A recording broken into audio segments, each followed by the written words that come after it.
All right, we're going to make the perfect Manhattan, and that we use bitters.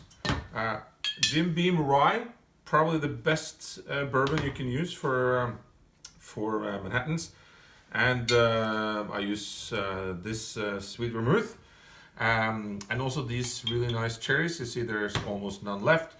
And then I peel and freeze this very special lemon that I don't remember the name of, but I will put it.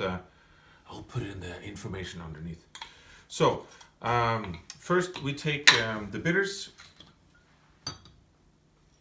I like a lot of bitters, so we do a little bit of that. It's always a little spill. Nice.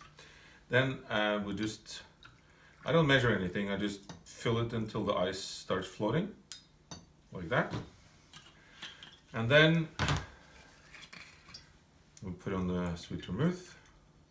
Some like it a little sweeter and some like it not so sweet, so you can figure out, you can always add some. Then we take a little cherry with a little bit of juice,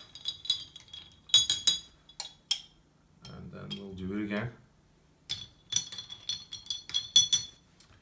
And then we take half of a peel, and then I just run it around the rim, and then squeeze it a little bit, get some of the oils out, and drop it in. And the same with this one. And then we just drop it in, give it a little stir. One for you and one for me. The perfect Manhattan.